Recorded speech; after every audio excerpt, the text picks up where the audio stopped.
So let's look at number 12 on page 74 of your textbook, where this is in section 2.6, where you're asked to solve this particular differential equation, quantity x squared plus y squared dx plus 2xy dy equals 0. And if we rewrite it in this form, dy dx equals a function of x and y, we would get a form like this.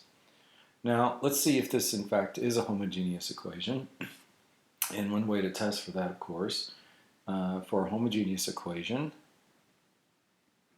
we should have that if we were to replace x with tx and y with ty for any real number t, and plug that in for f, we should get f of xy back.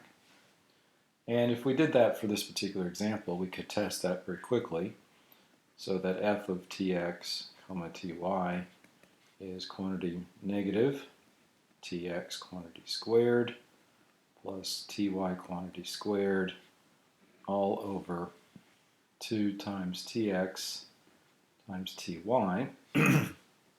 And we would be able to factor out the t squared, put the minus sign out there, and have x squared plus y squared left in parentheses. And in the bottom we would have 2 times t squared times xy. And of course the t squares would go out, and we would be left with exactly the same form for f of xy we started with. So in fact, this is a homogeneous differential equation. Now, if it is homogeneous, we need to be able to write this right-hand side, this f of xy, as a function of y over x. So let's see how we could do that. So we could say, well, we know that f of xy is equal to this minus x squared plus y squared over 2xy. And what we could do is we could think of that now as negative 1/2 times the quantity x squared plus y squared over xy, and then look at it, xy as the common denominator. So that would be the same thing as negative 1/2, and then we would have x over y plus y over x. So we're almost there in the sense that, well, that would be the same thing as negative 1/2 times the quantity y over x to the minus 1 power plus y over x, so that if we make the substitution that we let v be y over x, f of xy is a function g of v, where v is y over x, and it's simply equal to negative 1/2 times 1 over v plus v. So that's what we want a homogeneous equation to look like. We want to be able to show that the right-hand side of the differential equation takes on a form like this, where the v is y over x. So now we're in a position to solve it. So let's, again, slide this over a little bit and recall what we've got so far, that we have dy dx,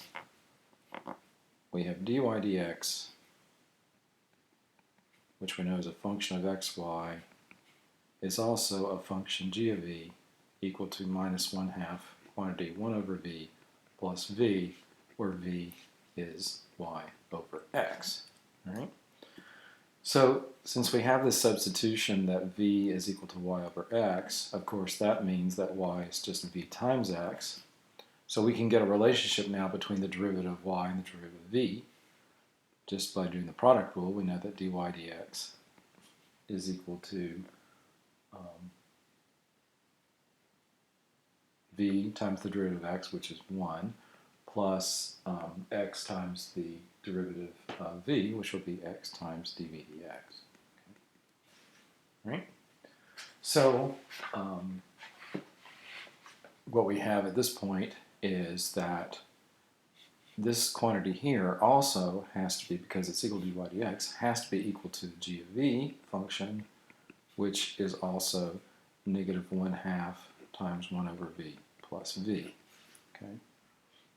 Right. Now we might want to get a common denominator here at the very end there. So again, what we can say is that we have now v plus x dv dx. We're trying to completely eliminate the y. so we don't have any y terms, it's just v and dv, v and x now, is equal to negative 1/2, right, times, getting a common denominator, that would be 1 plus v squared over v. Right? And if we wanted to rewrite that again, we could say that a negative quantity 1 plus v squared all over 2v, just simplifying, multiplying through the negative 1/2. So we have, we've simplified this down almost to a point that let's rewrite it now as x dv dx is equal to minus v, pull it out on the other side, minus quantity 1 plus v squared over 2v. And with, again, getting another common denominator there, you can show this is going to be negative 1 plus v quantity squared over 2v. So what we've been able to get here, if we, again, clean up some terms, try to get the v's and the x's if we can, see if it's separable. Turns out, in fact, it is separable, and we can get 2v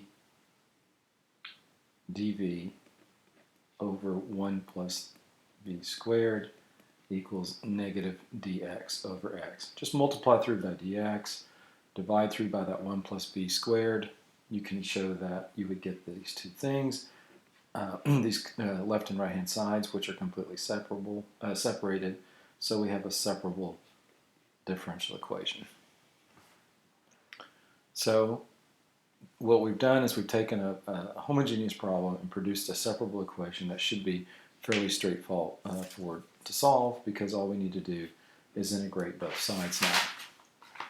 And if you integrated both sides, we'll notice that this almost looks like if the u part is the denominator term, this almost looks like du up here.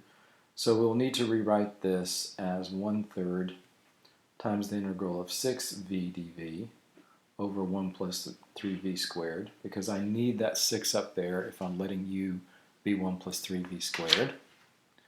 And then, of course, on the other side, we're just going to have negative natural log of absolute value of x plus some constant, we'll say c1.